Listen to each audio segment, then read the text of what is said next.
The desert sun beat down on Fort Carson's main gate with merciless intensity as the battered gray sedan rolled to a stop at the checkpoint. Staff Sergeant Marcus Chen had seen plenty of vehicles attempt unauthorized entry during his 5 years manning this post, but something about this one set his instincts on edge. The driver sat motionless behind tinted windows, making no move to lower them or present identification. Chen approached cautiously, his hand resting near his sidearm. 3 more security personnel positioned themselves strategically around the vehicle, their training evident in synchronized movements that looked casual but were anything but. The window finally descended, revealing a woman who looked like she had been through a war zone. Her dark hair was chopped short and uneven, as if cut with a knife rather than scissors. Bruises in various stages of healing decorated her jawline and left cheekbone. Her olive-toned skin was sunburned and peeling across her nose. Most striking were her eyes, gray-blue and utterly calm despite her battered appearance. "Identification, please," Chen requested, his tone professional but firm. The woman reached slowly into her jacket, her movements deliberate and controlled in a way that suggested extensive training. She produced a military identification card and handed it through the window. Chen studied the card, his expression shifting from routine caution to outright disbelief. The ID identified her as Captain Elena Voss, assigned to 1st Special Forces Operational Detachment Delta. The photograph matched the woman before him, though the image showed someone healthier, with longer hair and no visible injuries. My single quotes, this identification has expired. And more importantly, Delta Force doesn't accept female operators. I am aware of both facts, Sergeant. The woman's voice was raspy, as if she had been shouting or breathing smoke. Nevertheless, I need to speak with General Patterson immediately. It's regarding Operation Silent Thunder. Chen felt his stomach tighten. Operation Silent Thunder had been in the news recently, a classified mission in Yemen that had supposedly ended with the entire team killed in action. 8 operators lost, their names still classified. Their families told they died serving their country in an operation that officially never happened. "Ma'am, going to need you to step out of the vehicle and keep your hands visible." The woman complied without argument, moving with a fluidity that seemed at odds with her obvious injuries. As she stood, Chen noticed she favored her left leg slightly and held her right arm closer to her body than natural. Captain Rodriguez, the officer of the guard, arrived within minutes. At 38, Rodriguez had seen deployments in Iraq and Afghanistan, earning a reputation for being thorough and fair. But even her professional composure cracked when she saw the identification card. "This has to be some kind of fraud," Rodriguez said, studying the woman with a mixture of suspicion and fascination. "Everyone from Silent Thunder is dead. There was a memorial service 3 months ago." "The memorial was premature," the woman replied. "At least for one of us. How convenient. And I suppose you have proof of this extraordinary claim." "I have information that only someone on that mission would know." "Information about what really happened in Sana." "Information about who betrayed us." Rodriguez exchanged glances with Chen. Accusations of betrayal were serious, especially regarding a special operations disaster that had already sparked quiet investigations within the intelligence community. "We're taking you to the detention facility while we verify your identity," Rodriguez decided. "If you're who you claim to be, we'll sort it out. If you're an imposter, you'll face federal charges for stolen valor and attempted infiltration of a military installation." The woman nodded acceptance. "I understand. But I'm requesting that General Patterson be notified immediately. Tell him Whiskey 7 is requesting emergency contact. He'll understand." Whiskey 7 was a call sign. Rodriguez knew enough about special operations to understand that call signs were sacred, personal identifiers that operators guarded jealously. Using someone else's call sign was considered one of the worst violations of military culture. The detention facility at Fort Carson was designed for temporary holding of personnel awaiting court-martial or transfer. Alina Voss, if that was really her name, was placed in a private cell with video monitoring. She sat on the metal bench without complaint, her posture suggesting someone accustomed to waiting. In the security office, Rodriguez initiated the identification verification process. She ran the woman's fingerprints, which came back with a classified flag requiring higher authorization to access. The facial recognition system matched the ID photo but showed the account as inactive, marked deceased as of 3 months ago. This doesn't make sense, Chen observed, watching the monitors. If she's an imposter, she's the most dedicated one I have ever seen. Those injuries are real and recent. Rodriguez pulled up classified personnel files she technically should not have access to. Using credentials from her time in military intelligence, Alina Voss existed in the system. All right. 32 years old, born in Seattle to a military family. Bachelor's degree in international relations from Georgetown. Recruited by Special Forces at 24. Completed Ranger School, survival evasion, resistance, escape training, and eventually made it into Delta Selection, which officially did not exist. But here was the problem. According to every official record, Captain Alina Voss had been killed 3 months ago in Yemen during Operation Silent Thunder. Her body had supposedly been recovered and returned to her family for burial. There had been a closed casket funeral attended by classified personnel who signed non-disclosure agreements. Either we're looking at someone who faked their death and is now trying to infiltrate a military base, Rodriguez said slowly, or we're looking at someone who survived when everyone thought she was dead. Either way, this goes way above our level. Should we contact General Patterson? Rodriguez hesitated. Bothering a 2-star general with what might be an elaborate fraud seemed like career suicide. But if the woman was legitimate, failing to notify him immediately could be even worse. Before she could decide, her phone rang. The caller ID showed General Patterson's office, Captain Rodriguez. This is Colonel Sarah Mitchell from General Patterson's staff. We've been monitoring your situation. Do not, I repeat, do not move the detainee. The general is en route personally. Rodriguez felt her mouth go dry. 2-star generals did not personally respond to gate security incidents.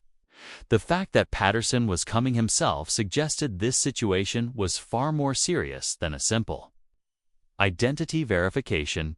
Understood, ma'am. The detainee is secure and unharmed. See that she stays that way. And Captain, whatever she's told you, whatever you think you know, forget it until the general arrives. This is now classified above your clearance level. The line went dead. Rodriguez looked at Chen, seeing her own confusion and concern mirrored in his expression. What have we stumbled into? Chen asked quietly. I don't know. But I think we're about to find out why they warn us about need-2-no. 15 minutes later, a convoy of black SUVs arrived at the checkpoint. Military police established a perimeter and personnel were ordered to clear the area. General Patterson emerged from the lead vehicle, his presence commanding immediate attention at 56.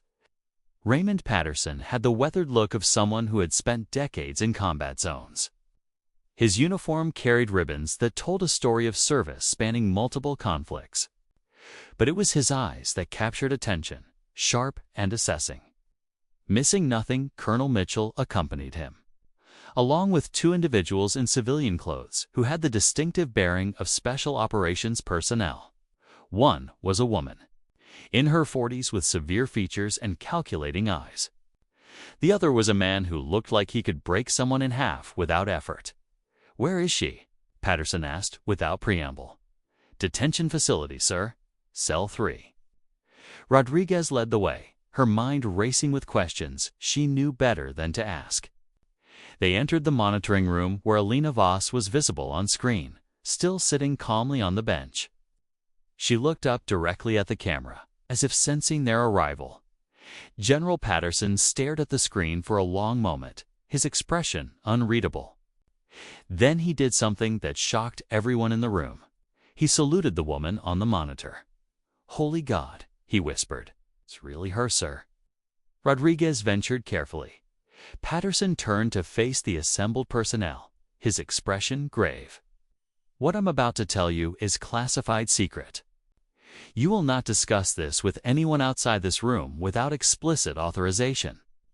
Captain Alina Voss is, or was, one of the most highly decorated special operations officers in American military history. She earned the call sign Whiskey. 7 during operations in Syria that saved hundreds of civilian lives. She's been awarded 2 Silver Stars, 3 Bronze Stars, and a classification of medals that I cannot name because acknowledging them would acknowledge operations that officially never happened." "But sir," Rodriguez said, "the records show she's dead." There was a funeral.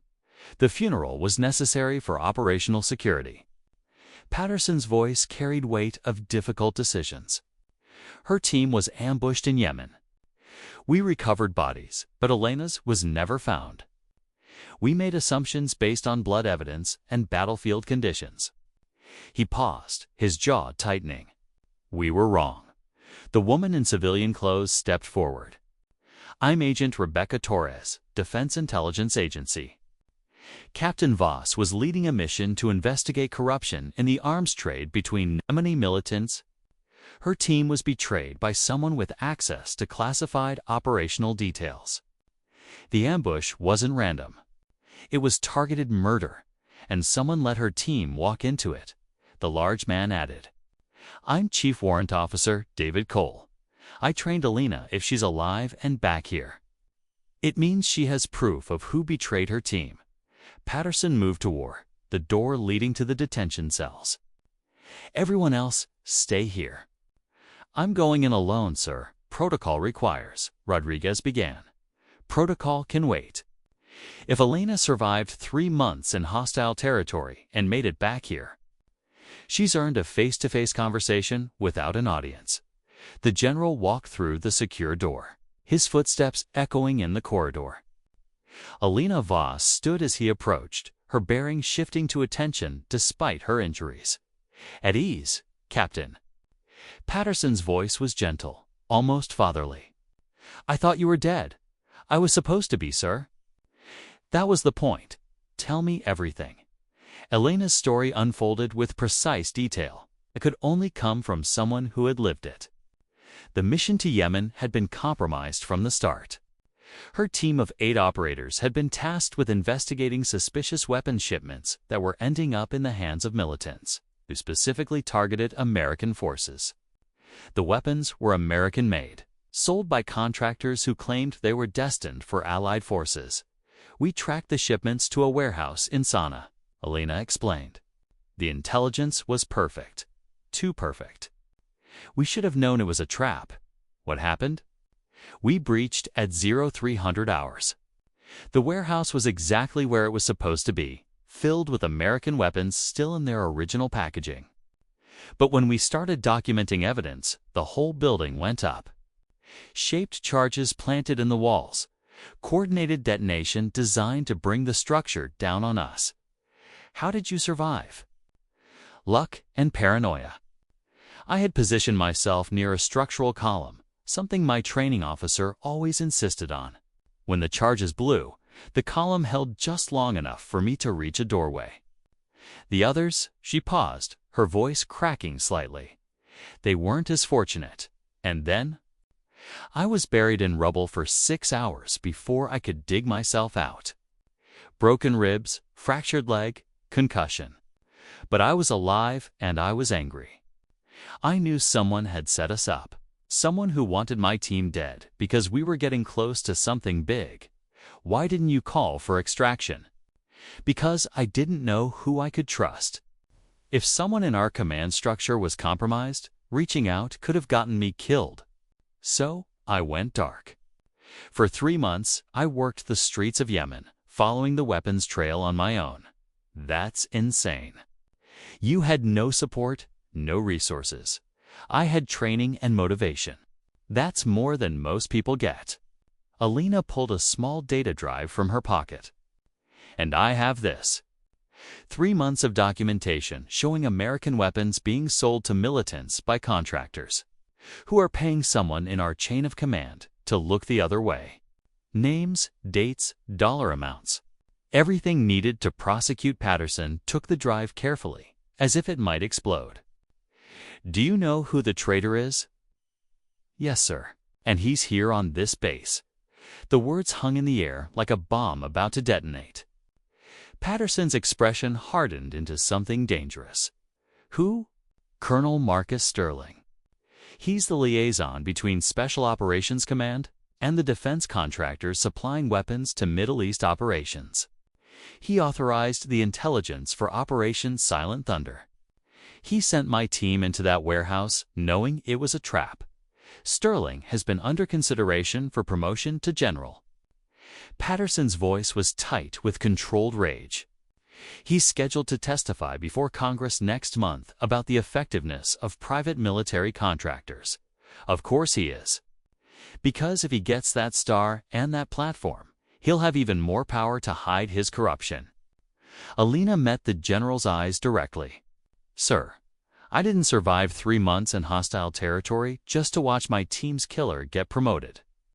I came back to finish the mission they died for. Patterson studied the young woman before him. Seeing past the injuries to the warrior underneath, he had trained hundreds of special operators over his career. But only a handful had possessed the combination of skill, determination, and integrity that Alina Voss demonstrated. Here's what's going to happen, he said finally. Officially, you're still dead. We keep it that way until we have Sterling in custody. Unofficially, you're going to help us build an airtight case against him. What about my family? They think I'm dead. My parents, my sister. They'll have to keep thinking that for a little while longer. I know it's hard, but if Sterling discovers you're alive before we're ready, he'll run or worse. Alina nodded slowly, accepting the necessity even as it clearly pained her. How long? Days, not weeks. I promise you that. But Alina, you need medical attention and rest. You look like you've been through hell. Hell would have been easier, sir. Hell doesn't have American-made weapons being used against American soldiers by people we trusted. Patterson opened the cell door. Come on, let's get you somewhere secure. We have a lot of work to do. As they walked back toward the monitoring room, Patterson placed a hand on Elena's shoulder. For what it's worth, I'm sorry we gave up on you. I'm sorry we held that funeral. You did what made sense with the information you had. I'm not angry about that. I'm angry about the 7 operators who died because someone valued money over their lives. They entered the monitoring room where the assembled personnel waited. Patterson's expression was all business now. Captain Rodriguez, you and Sergeant Chen performed your duties exactly as required. However, everything you've witnessed here today is now classified. You will not discuss Captain Voss with anyone. As far as the official record shows, you detained an imposter who was transferred to federal custody. Understood? Yes, sir, Rodriguez and Chen replied in unison. Agent Torres, Chief Cole, you're with me. We have a colonel to investigate and a case to build. He turned to Alina. And you need medical screening, a debriefing, and about 20 hours of sleep. Sleep can wait, Alina said firmly. If Sterling realizes I'm alive, he'll either run or start destroying evidence. We need to move fast. Torres stepped forward, her analytical mind already working the problem. We need to approach this carefully. Sterling has powerful friends. If we tip our hand too early, those friends will close ranks and protect him. Then we don't tip our hand. Elena's strategic mind was clearly functioning despite her exhaustion. We let Sterling think he's won. We let him believe the investigation into the weapons smuggling died with my team. Meanwhile, we build the case in secret, and when we have everything we need, Chief Cole added with grim satisfaction. "We bring the hammer down so hard he never sees daylight again." Patterson looked at each person in the room, seeing determination reflected in their faces. This was more than a criminal investigation. It was about justice for 8 operators who had died doing their duty, betrayed by one of their own. "All right, here's the plan. Alina, you're going to the medical facility under a false identity. Agent Torres will coordinate with the physicians to ensure your treatment is documented under classified protocols. Chief Cole, you're going to quietly pull every piece of paperwork related to Sterling's contractor liaison work for the past 2 years. I want to know every contract he approved, every meeting he attended, every dollar that passed through his office, and you, sir." Alina asked. "I'm going to do what generals do best. I'm going to have boring meetings with boring people while gathering intelligence. Sterling trusts me. He has no reason not to. I'll use that trust to get close enough to see what he's hiding." Rodriguez cleared her throat hesitantly. "Sir, if I may, Sergeant Chen and I would like to volunteer to help in whatever capacity you need." Patterson considered this. "You're both military police. You have arrest authority and investigative training. Yes, I can use you. But understand this, if Sterling discovers what we're doing, all of our careers are over. Worse, he might manage to destroy evidence that could send him to prison. This is high risk." "We understand, sir," Chen said firmly. 8 operators died. That matters more than careers. Then welcome to the team. Patterson's voice carried approval. "But let me be clear about one thing." He looked directly at Alina. "The woman you're facing is Night Stalker.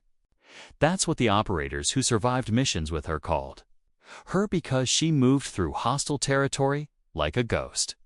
She survived what should have been unsurvivable and made it home across thousands of miles of enemy territory.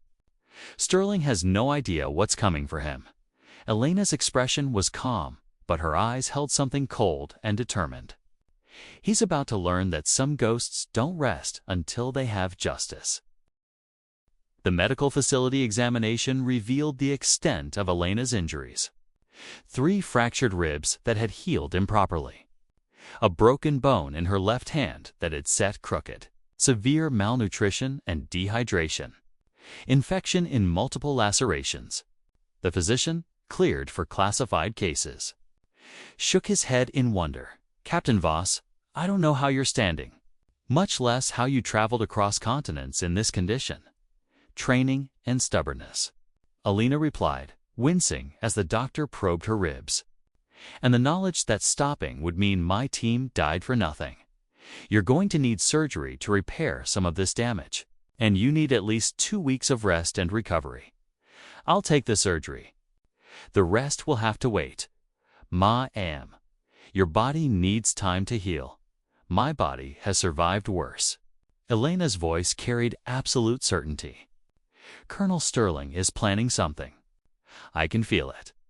If we don't move quickly, he'll either escape or do more damage in a secure conference room on the other side of the base." Patterson was assembling his team. Agent Torres had brought files from Defense Intelligence Agency. Chief Cole had accessed Sterling's personnel records. Rodriguez and Chen were reviewing security footage from the past 6 months, looking for patterns in Sterling's movements. "What do we know?" Patterson asked, studying the materials spread across the table. Torres pulled up a financial analysis. "Sterling has been living well above his means. His bank accounts show regular deposits that don't match his military salary. We're talking about an extra $100,000 annually for the past 3 years. Shell companies." Patterson guessed consulting fees from defense contractors. All technically legal, all carefully documented. He claims he's providing strategic advice during his off-duty hours. But the timing is suspicious, Chief Cole interjected. "Every time Sterling receives a payment, there's a corresponding weapons shipment that ends up in questionable hands. Correlation isn't causation," Rodriguez pointed out. We need direct evidence linking Sterling to the betrayal, which is where Elena's data drive comes in. Torres inserted it into her laptop, accessing files that Elena had risked her life to collect. Financial records, communications intercepts, shipping manifests. It's all here. Sterling wasn't just taking bribes. He was actively coordinating weapon sales to militants. Patterson studied the evidence with a prosecutor's eye. This is solid intelligence, but we need something that will hold up in a military court. We need testimony, documents with Sterling's signature. Something undeniable. What about surveillance? Chen suggested. If we can catch Sterling in the act of communicating with his contractor contacts, that would be damning. Sterling's too smart for that. He'll use encrypted communications, burner phones, face-to-face meetings and locations without monitoring. Elena walked in at that moment, moving stiffly but with determination. Her ribs were wrapped, her hand in a brace, but her eyes were alert. Then we give him a reason to make a mistake. You should be resting, Patterson said with concern. I can rest when Sterling is in prison. Elena approached the table, studying the evidence with a tactical mind. Sterling thinks I'm dead. That's our advantage. We use my ghost to flush him out. How? Torres asked. Intrigued despite her concern for Elena's health, we let him hear rumors that someone survived the Yemen operation. Not me specifically, just whispers that one of the operators might have made it out. Sterling will panic. He'll reach out to his contacts to verify. And when he does, we'll be watching. It's risky, Chief Cole said. If he realizes it's you specifically, he might come after you directly. Let him try. Elena's smile was cold. I've survived worse than one corrupt colonel. Patterson considered the plan, weighing risks against potential rewards. Psychologically, it makes sense.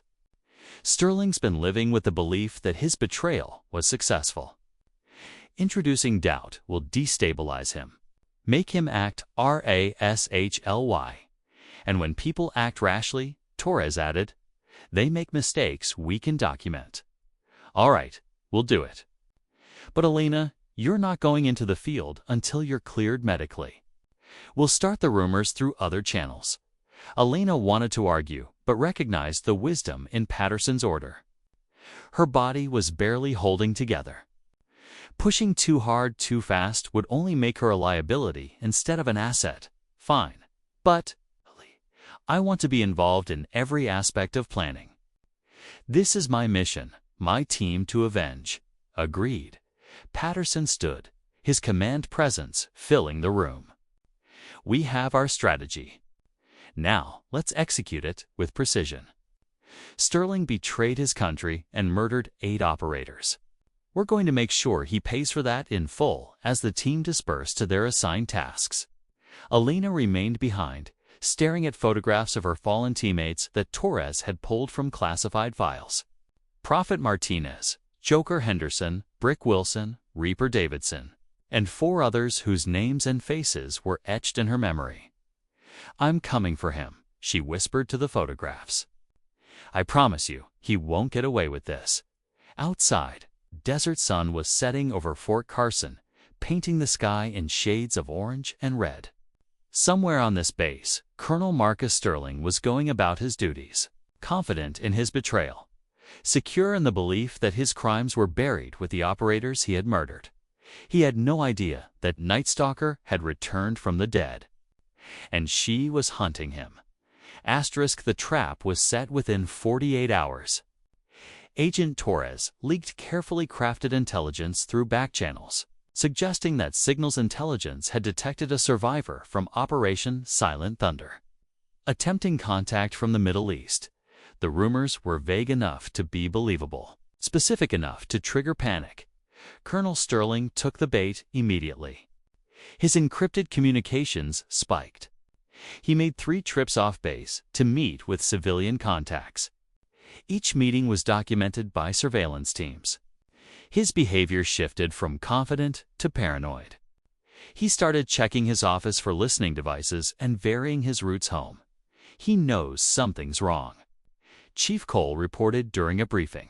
But he doesn't know what. Good, Patterson said. Keep the pressure on. I want him so rattled that he makes a fatal mistake. The mistake came on the 5th day. Sterling arranged an emergency meeting with his primary contractor contact at a remote location outside Colorado Springs. This time, he brought documents. Physical evidence he had kept as insurance against his partners betraying him. Rodriguez and Chen followed at a distance. Their unmarked vehicle equipped with long-range surveillance equipment. Torres monitored communications from a command center. Alina, against medical advice, insisted on being present in the surveillance van when Sterling spread the documents on a table in the abandoned warehouse. Cameras captured everything. Contracts with his signature authorizing weapons shipments. Bank statements showing deposits. And most damning, a communication log showing he had provided the exact location and timing of Operation Silent Thunder to his contractor contacts, who had sold that information to militants in Yemen. We have him, Torres said with satisfaction. This is enough for a court-martial and federal prosecution. Not yet, Alina said quietly. We need him to confess why. Why he betrayed 8 operators. Why he valued money over American lives. Patterson nodded, understanding. You want him to face what he did? I want him to admit it. To say their names and acknowledge he murdered them. The arrest happened at dawn. Military police surrounded Sterling's quarters. Patterson delivered the charges personally, watching the colonel's face drain of color as he realized his crimes were exposed. In the interrogation room, Sterling tried to maintain innocence, but Elena's presence shattered his composure. She walked in, very much alive, carrying the weight of 3 months in hostile territory and the memory of 7 fallen teammates. You, Sterling whispered. You're supposed to be dead. Surprise, Alina said coldly. Turns out I'm harder to kill than you thought. Sterling's confession came in pieces, each admission extracted through relentless questioning. He had taken contractor money for years. He had provided classified information. And yes, he had knowingly sent Elena's team into a trap because they had discovered evidence that would have exposed him. 8 operators died, so you could buy a vacation home. Patterson said with disgust. They knew the risks. Sterling tried to justify. They trusted their command. Alina interrupted. They trusted you, and you murdered them for money. The trial was swift. Sterling was convicted on 17 counts, including treason, conspiracy to commit murder, and corruption. He received life in prison without possibility of parole. Alina attended every day of the trial, her presence a reminder of what Sterling had tried to destroy. When the verdict was read, she finally allowed herself to feel something other than rage. Not peace exactly, but closure. Afterward, Patterson arranged for Alina to visit her family, ending their months of grief with the shock of her return. The reunion was tearful, joyful, and complicated. They had mourned her. They had said goodbye. Now they had to learn to say hello again. Your team would be proud, Patterson told her during her medical retirement ceremony. You finished the mission. You brought justice. Alina looked at the medals being presented, thinking of Prophet, Joker, Brick, Reaper, and the others who would never receive recognition for their sacrifice. They deserved better than betrayal, she said simply. They had you as their commander. That was better than most operators ever get. Alina left active duty but continued working with Defense Intelligence, investigating contractor corruption and protecting operators from the betrayals she had survived. She became a legend in special operations circles. The Night Stalker who had returned from the dead to hunt those who preyed on American soldiers. Some ghosts, it turned out, were meant to haunt the guilty until justice was served. And Alina Voss had become exactly that kind of ghost.